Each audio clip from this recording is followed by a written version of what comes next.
भगवान श्री कृष्ण ने कहा, प्यारे उद्धव, आत्मा बद्ध है या मुक्त है, इस प्रकार की व्याख्या या व्यवहार मेरे अधीन रहने वाले सत्वादि गुणों की उपाधि से ही होता है, वस्तुतः तत्व दृष्टि से नहीं। सभी गुण माया मूलक हैं, इंद्रजाल हैं, जादू के खेल के समान हैं, इसलिए न मेरा मोक्ष है न तो मेरा बंधन ही है। जैसे स्वप्न बुद्धि का विवर्त है, उसमें बिना हुए ही भासता है, मिथ्या है, वैसे ही शोक मोह सुख दुख, शरीर की उत्पत्ति और मृत्यु, यह सब संसार का बखेड़ा माया है। माया अविद्या के कारण प्रतीत होने पर भी वास्तविक नहीं है। उद्धव, शरीरधारियों को मुक्ति का अनुभव कराने वाली आत्मविद्या और बंधन का अनुभव कराने वाली अविद्या, ये दोनों ही मेरी अनादि शक्तियाँ हैं। मेरी माया से ही इनकी रचना हुई है, इनका कोई वास्तविक अस्तित्व नहीं है। भाई, तुम तो स्वयं बड़े बुद्धिमान हो, विचार करो, जीव तो एक ही है, वह व्यवहार के लिए ही मेरे अंश के रूप में कल्पित हुआ है, वस्तुतः मेरा स्वरूप ही है। आत्मज्ञान से संपन्न होने पर उसे मुक्त कहते हैं और आत्मा का ज्ञान न होने से बद्ध, और यह ज्ञान अनादि होने से बंधन भी अनादि कहलाता है। इस प्रकार मुझ एक ही धर्मी में रहने पर भी जो शोक और आनंद रूप विरुद्ध धर्म वाले जान पड़ते हैं, उन बद्ध और मुक्त जीव का भेद मैं बतलाता हूँ। वह भेद दो प्रकार का है, एक तो नित्य मुक्त ईश्वर से जीव का भेद और दूसरा मुक्त बद्ध जीव का भेद। पहला सुनो, जीव और ईश्वर बद्ध और मुक्त के भेद से भिन्न भिन्न होने पर भी एक ही शरीर में नियंता और नियंत्रित के रूप में स्थित हैं। ऐसा समझो कि शरीर एक वृक्ष है, इसमें हृदय का घोंसला बनाकर जीव और ईश्वर नाम के दो पक्षी रहते हैं। वे दोनों चेतन होने के कारण समान हैं और कभी भी न बिछुड़ने के कारण सखा हैं। इनके निवास करने का कारण केवल लीला ही है। इतनी समानता होने पर भी जीव तो शरीर रूप वृक्ष के फल सुख दुख आदि भोगता है, परंतु ईश्वर उन्हें न भोगकर कर्मफल सुख दुख आदि से असंग और उनका साक्षी मात्र रहता है। अभोक्ता होने पर भी ईश्वर की यह विलक्षणता है कि वह ज्ञान, ऐश्वर्य, आनंद और सामर्थ्य आदि में भोक्ता जीव से बढ़कर है। साथ ही एक की यह भी विलक्षणता है कि अभोक्ता ईश्वर तो अपने वास्तविक स्वरूप और इसके अतिरिक्त जगत को भी जानता है, परंतु भोक्ता जीव न अपने वास्तविक स्वरूप को जानता है और न अपने से अतिरिक्त को। इन दोनों में जीव तो अविद्या से युक्त होने के कारण नित्य बुद्ध है और ईश्वर विद्या स्वरूप होने के कारण नित्य मुक्त है। प्यारे उद्धव, ज्ञान संपन्न पुरुष भी मुक्त ही है। जैसे स्वप्न टूट जाने पर जगा हुआ पुरुष स्वप्न के स्मर्यमाण शरीर से कोई संबंध नहीं रखता, वैसे ही ज्ञानी पुरुष सूक्ष्म और स्थूल शरीर में रहने पर भी उनसे किसी प्रकार का संबंध नहीं रखता, परंतु अज्ञानी पुरुष वास्तव में शरीर से ही स्थित रहता है। अज्ञानी पुरुष वास्तव में शरीर से कोई संबंध न रखने पर भी अज्ञान के कारण शरीर में ही स्थित रहता है। जैसे स्वप्न देखने वाला पुरुष स्वप्न देखते समय स्वाप्निक शरीर में बंध जाता है, व्यवहारिक में इंद्रियां शब्द स्पर्श आदि विषयों का ग्रहण करती हैं, क्योंकि यह तो नियम ही है कि गुण ही गुण को ग्रहण करते हैं, आत्मा नहीं। इसलिए जिसने अपने निर्विकार आत्मस्वरूप को समझ लिया है, वह उन विषयों के ग्रहण त्याग में किसी प्रकार का अभिमान नहीं करता। यह शरीर प्रारब्ध के अधीन है, इससे शारीरिक और मानसिक जितने भी कर्म होते हैं सब गुणों की प्रेरणा से ही होते हैं। अज्ञानी पुरुष झूठ मूठ अपने को उन ग्रहण त्याग आदि कर्मों का कर्ता मान बैठता है, इसी अभिमान के कारण वह बंध जाता है। प्यारे उद्धव, पूर्वोक्त पद्धति से विचार करके विवेकी पुरुष समस्त विषयों से विरक्त रहता है और सोने बैठने घूमने घूमने फिरने, नहाने देखने, छूने सूंघने, खाने और सुनने आदि क्रियाओं में अपने को कर्ता नहीं मानता, बल्कि गुणों को ही कर्ता मानता है। गुण ही सभी कर्मों के कर्ता भोक्ता हैं। ऐसा जानकर विद्वान पुरुष कर्म वासना और फलों से नहीं बंधते।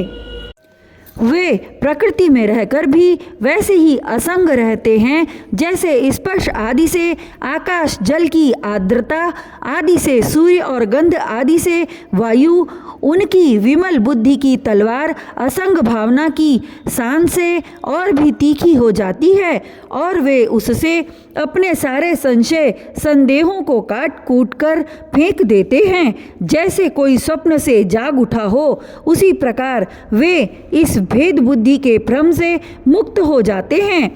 जिनके प्राण, इंद्रिय, मन और बुद्धि की समस्त चेष्टाएं बिना संकल्प के होती हैं, वे देह में स्थित रहकर भी उसके गुणों से मुक्त हैं।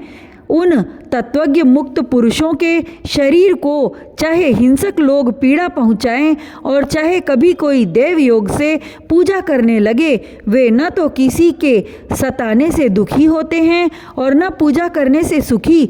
जो समदर्शी महात्मा गुण और दोष की भेद दृष्टि से ऊपर उठ गए हैं, वे न तो अच्छे काम करने वाले की स्तुति करते हैं और न बुरे काम करने वाले की निंदा। न वे किसी की अच्छी बात सुनकर उसकी सराहना करते हैं और न बुरी बात सुनकर किसी को झिड़कते ही हैं।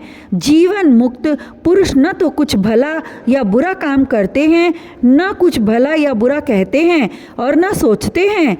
वे व्यवहार में अपनी समान वृत्ति रखकर आत्मानंद में ही मग्न रहते हैं और जड़ के समान मानो कोई मूर्ख हो, इस प्रकार विचरण करते रहते हैं। प्यारे उद्धव, जो पुरुष वेदों का तो परगामी विद्वान हो, परंतु पर ब्रह्म के ज्ञान से शून्य हो, उसके परिश्रम का कोई फल नहीं है। वह तो वैसा ही है जैसे बिना दूध की गाय का पालन करने वाला, दूध न देने वाली गाय, व्यभिचारिणी स्त्री, पराधीन शरीर, दुष्ट पुत्र, सत्पात्र के प्राप्त होने पर भी दान न किया हुआ धन और मेरे गुणों से रहित वाणी व्यर्थ है। इन वस्तुओं की रखने वाली करने वाला दुख पर दुख ही भोगता रहता है। इसलिए उद्धव, जिस वाणी में जगत की उत्पत्ति, स्थिति और प्रलय रूप मेरी लोक पावन लीला का वर्णन न हो और लीला अवतारों में भी मेरे लोकप्रिय राम कृष्ण आदि अवतारों का जिसमें यशोगान न हो, वह वाणी वध्या है। बुद्धिमान पुरुष को चाहिए कि ऐसी वाणी का उच्चारण एवं श्रवण करे। प्रिय उद्धव, जैसा कि ऊपर वर्णन किया गया है, आत्म जिज्ञासा और विचार के द्वारा आत्मा में जो अनेकता का भ्रम है उसे दूर कर दे और मुझ सर्वव्यापी परमात्मा में अपना निर्मल मन लगा दे तथा संसार के व्यवहारों से उपराम हो जाए। यदि तुम अपना मन परब्रह्म में स्थित न कर सको तो सारे कर्म निरपेक्ष होकर मेरे लिए ही करो। मेरी कथाएं समस्त लोगों को पवित्र करने वाली एवं कल्याण स्वरूपिणी हैं। श्रद्धा के साथ उन्हें सुनना चाहिए। बार बार मेरे अवतार और लीलाओं का गान, स्मरण और अभिनय करना चाहिए। मेरे आश्रित रहकर मेरे ही लिए धर्म, काम और अर्थ का सेवन करना चाहिए। प्रिय उद्धव, जो ऐसा करता है उसे मुझ अविनाशी पुरुष के प्रति अनन्य प्रेममयी भक्ति प्राप्त हो जाती है। भक्ति की प्राप्ति सत्संग से होती है। जिसे भक्ति प्राप्त हो जाती है वह मेरी उपासना करता है, मेरे सानिध्य का अनुभव करता है। इस प्रकार जब उसका अंतःकरण शुद्ध हो जाता है तब वह संतों के उपदेशों के अनुसार उनके द्वारा बताए हुए मेरे परम पद को, वास्तविक स्वरूप को सहज ही में प्राप्त हो जाता है। उद्धव जी ने पूछा, भगवान, बड़े बड़े संत आपकी कीर्ति का गान करते हैं। आप कृपया बतलाइए कि आपके विचार से संत पुरुष का क्या लक्षण है। आपके प्रति कैसी भक्ति करनी चाहिए जिसका संत लोग आदर करते हैं। भगवान, आप ही ब्रह्मा आदि श्रेष्ठ देवता, सत्यादि लोक और चराचर जगत के स्वामी हैं। मैं आपका विनीत प्रेमी और शरणागत भक्त हूँ। आप मुझे भक्ति और भक्त का रहस्य बतलाइए। भगवान, मैं जानता हूँ कि आप प्रकृति से परे पुरुषोत्तम एवं चिदाकाश स्वरूप ब्रह्म हैं। आपसे भिन्न कुछ भी नहीं है। फिर भी आपने लीला के लिए स्वेच्छा से ही यह अलग शरीर धारण करके अवतार लिया है। इसलिए वास्तव में आप ही भक्ति और भक्त का रहस्य बतला सकते हैं। भगवान श्री कृष्ण ने कहा, प्यारे उद्धव, मेरा भक्त कृपा की मूर्ति होता है। वह किसी भी प्राणी से वैर भाव नहीं रखता और घोर से घोर दुख भी प्रसन्नता पूर्वक सहता है।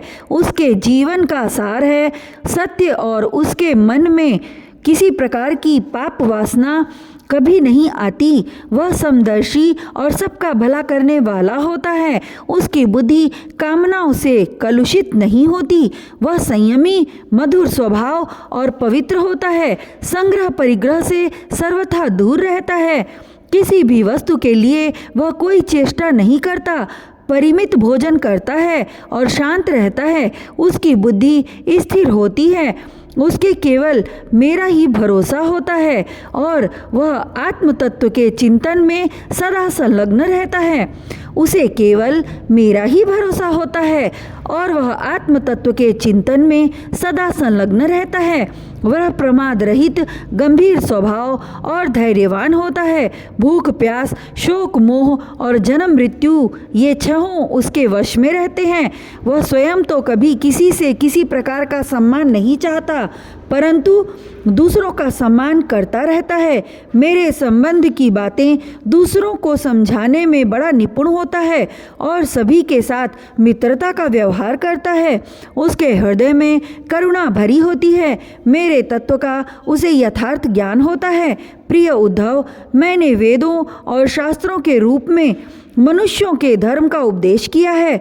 उनके पालन से अंतःकरण शुद्धि आदि गुण और उल्लंघन से नरकादि दुख प्राप्त होते हैं। परंतु मेरा जो भक्त उन्हें भी अपने ध्यान आदि में विक्षेप समझकर त्याग देता है और केवल मेरे ही भजन में लगा रहता है, वह परम संत है। मैं कौन हूँ, कितना बड़ा हूँ, कैसा हूँ, इन बातों को जाने चाहे न जाने, किंतु जो अनन्य भाव से मेरा भजन करते हैं वे मेरे विचार से मेरे परम भक्त हैं।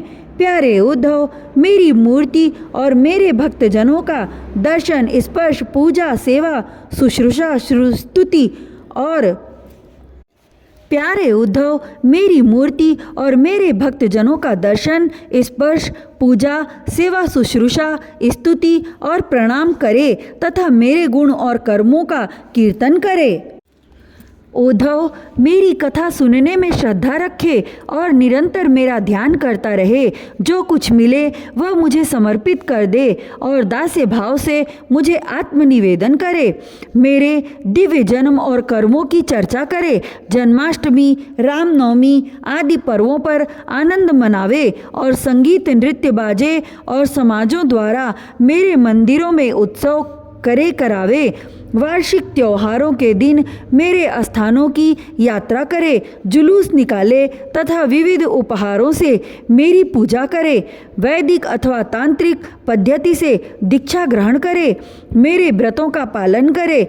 मंदिरों में अकेला न कर सके तो मंदिरों में मेरी मूर्तियों की स्थापना में श्रद्धा रखे। यदि यह काम अकेला न कर सके तो औरों के साथ मिलकर उद्योग करे। मेरे लिए पुष्प वाटिका, बगीचे, क्रीड़ा के स्थान, नगर और मंदिर बनवावे। सेवक की भांति श्रद्धा भक्ति के साथ निष्कपट भाव से मेरे मंदिरों की सेवा शुश्रूषा करे। झाड़े बुहारे, लीपे पोते, छिड़काव करे और तरह तरह के चौक पूरे। अभिमान न करे, दंभ न करे, साथ ही अपने शुभ कर्मों का ढिंढोरा भी न पीटे। प्रिय उद्धव, मेरे चढ़ावे की अपने काम में लगाने की बात तो दूर रही, मुझे समर्पित दीपक के प्रकाश से भी अपना काम न ले। किसी दूसरे देवता की चढ़ाई हुई कोई वस्तु किसी दूसरे देवता की चढ़ाई हुई वस्तु मुझे न चढ़ावे। संसार में जो वस्तु अपने को सबसे प्रिय, सबसे अभिष्ट जान पड़े, वह मुझे समर्पित कर दे। ऐसा करने से वह वस्तु अनंत फल देने वाली हो जाती है। भद्र, सूर्य, अग्नि, ब्राह्मण, गौ, वैष्णव, आकाश, वायु, जल, पृथ्वी, आत्मा और समस्त प्राणी, ये सब मेरी पूजा के स्थान हैं। प्यारे उद्धव, ऋग्वेद, यजुर्वेद और सामवेद के मंत्रों द्वारा सूर्य में मेरी पूजा करनी चाहिए, हवन के द्वारा अग्नि में, आतिथ्य द्वारा श्रेष्ठ ब्राह्मण में और हरी हरी घास आदि द्वारा गौ में मेरी पूजा करे। भाई बंधु के समान सत्कार के द्वारा वैष्णव में निरंतर ध्यान में लगे रहने से, हृदय आकाश में मुख्य प्राण समझने से, वायु में और जल पुष्प आदि सामग्रियों द्वारा जल में मेरी आराधना की जाती है। गुप्त मंत्रों द्वारा न्यास करके मिट्टी की वेदी में, उपयुक्त भोगों द्वारा आत्मा में और समदृष्टि द्वारा संपूर्ण प्राणियों में मेरी आराधना करनी चाहिए, क्योंकि मैं सभी में क्षेत्रज्ञ आत्मा के स्वरूप से स्थित हूँ। इन सभी स्थानों में शंख, चक्र, गदा, पद्म धारण किए 4 भुजाओं वाले शांत मूर्ति श्री भगवान विराजमान हैं। ऐसा ध्यान करते हुए एकाग्रता के साथ मेरी पूजा करनी चाहिए। इस प्रकार जो मनुष्य एकाग्र चित्त से यज्ञ, यागादि, इष्ट और कुआं, बावली बनवाना आदि पूर्त कर्मों के द्वारा मेरी पूजा करता है, उसे मेरी श्रेष्ठ भक्ति प्राप्त होती है तथा संत पुरुषों की सेवा करने से मेरे स्वरूप का ज्ञान भी हो जाता है। प्यारे उद्धव, मेरा ऐसा निश्चय है कि सत्संग और भक्ति योग, इन दोनों साधनों का एक साथ ही अनुष्ठान करते रहना चाहिए। प्रायः इन दोनों के अतिरिक्त संसार सागर से पार होने का और कोई उपाय नहीं है, क्योंकि संत पुरुष मुझे अपना आश्रय मानते हैं और मैं सदा सर्वदा उनके पास बना रहता हूँ। प्यारे उद्धव, अब मैं तुम्हें एक अत्यंत गोपनीय परम रहस्य की बात बतलाऊंगा, क्योंकि तुम मेरे प्रिय सेवक, हितैषी, सुहृद और प्रेमी सखा हो, साथ ही सुनने के भी इच्छुक हो।